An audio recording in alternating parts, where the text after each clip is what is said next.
Welcome to recipes in my way.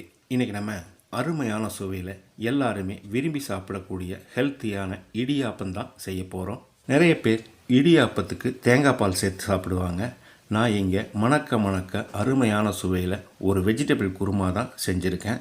4 பேருக்கு தகுந்த மாதிரி இந்த இடியாப்பத்தையும் மணக்க இந்த வெஜிடபிள் குருமாவையும் எப்படி செய்கிறது, இதுக்கு தேவையான பொருட்கள் என்ன பார்க்கலாம் வாங்க.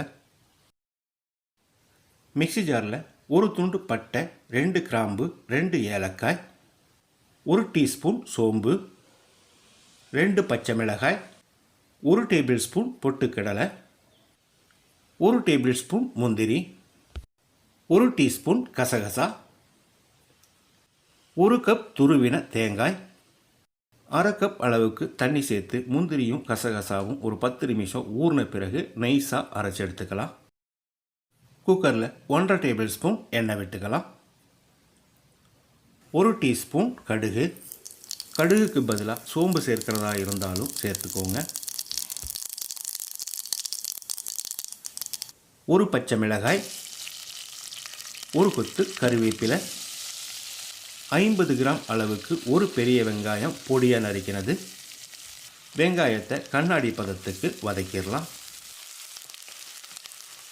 வெங்காயம் இந்த அளவுக்கு வதங்கினது போதும். 2 பல் பூண்டு, 1 இன்ச் அளவுக்கு இஞ்சியையும் இடித்து வச்சுருக்கேன். இதை போட்டு ஒரு 10 செகண்ட் பரட்டி விட்டுறலாம். 50 கிராம் அளவுக்கு பொடியாக நறுக்கின பீன்ஸ், 50 கிராம் அளவுக்கு பொடியாக நறுக்கின கேரட், 50 கிராம் அளவுக்கு உருளைக்கிழங்கு பொடியாக நறுக்கினது, மீடியம் சைஸில் 1 தக்காளி பொடியாக நறுக்கினது, இதுவும் 50 கிராம் தான். 1 டீஸ்பூன் உப்பு, அரை டீஸ்பூன் மஞ்சள் தூள் சேர்த்து ஒரு 2 நிமிஷம் இதை குறைஞ்ச தீயிலேயே வதக்கி விட்டுடலாம்.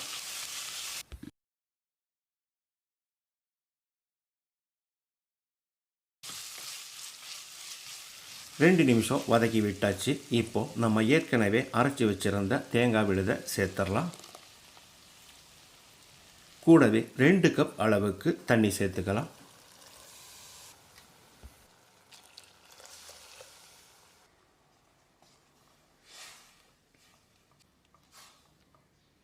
தண்ணி சேர்த்து கலந்து விட்ட பிறகு 2 டேபிள் ஸ்பூன் அளவுக்கு கெட்டியான தயிர், அரை டீஸ்பூன் கரம் மசாலா, ஏற்கனவே உப்பு சேர்த்துருக்கோம். ஒரு அரை டீஸ்பூன் உப்பு, அரை டீஸ்பூன் சர்க்கரை, இது கண்டிப்பாக சேர்க்கணும்.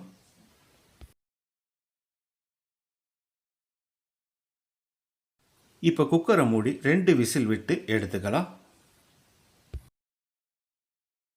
இப்போ நம்ம இடியாப்பத்தை செஞ்சிடலாம். பேனில் 2 கப் அளவுக்கு தண்ணி சேர்த்துக்கலாம். 1.5 டீஸ்பூன் உப்பு, 1 டேபிள் ஸ்பூன் எண்ணெய் விட்டுக்கலாம். எண்ணெய்க்கு பதிலாக நெய் சேர்க்கிறதா இருந்தாலும் சேர்த்துக்கோங்க. இது நல்லா கொதித்து வரட்டும். தண்ணி நல்லா கொதித்து வந்துருச்சு. ஸ்டவ் ஆஃப் பண்ணிவிட்டு 2.5 கப் அளவுக்கு அரிசி மாவை சேர்த்துக்கலாம். இந்த அரிசி மாவு நான் கடையில் வாங்கின பேக்கெட் அரிசி மாவு தான்.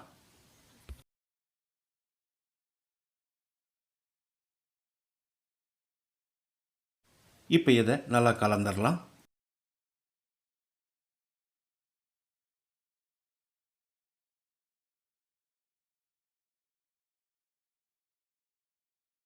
இந்த அளவுக்கு கலந்து விட்ட பிறகு இதை ஒரு பிளேட்டில் கொட்டிடலாம்.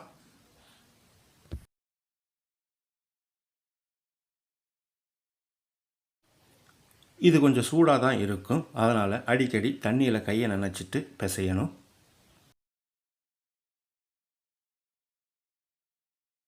ஒரு 2-3 நிமிஷம் நல்லா அழுத்தி பிசையணும். அப்போ தான் இடியாப்பம் ரொம்ப மிருதுவாக வரும்.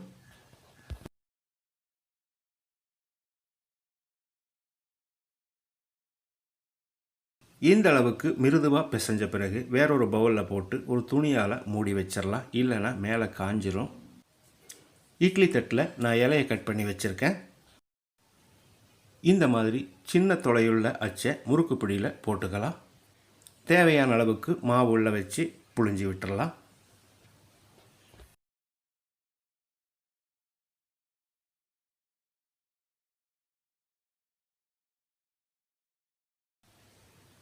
எல்லாத்துலேயும் புழிஞ்சு விட்ட பிறகு இப்போது இட்லி பாத்திரத்தில் வச்சிடலாம். நான் ஏற்கனவே தண்ணி காய வச்சுருக்கேன். இன்னொரு தட்டில் நான் பெரிய இலையாக கட் பண்ணி வச்சுருக்கேன் இடியாப்பத்தை கொஞ்சம் பெருசாகவே நம்ம புழிஞ்சு விட்டுக்கலாம்.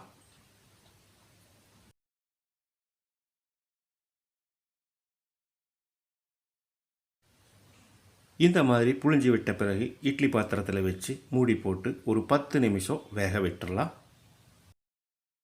2 விசில் வந்து ப்ரெஷர் அடங்கிருச்சு. இப்போது மணக்க மணக்க அருமையான சுவையில் ரொம்ப சுலபமாக நம்மளோட வெஜிடபிள் குருமா ரெடி ஆயிருச்சு. பொடியாக நறுக்கின மல்லி இலையை தூவி கலந்து விட்டு இறக்கிடலாம்.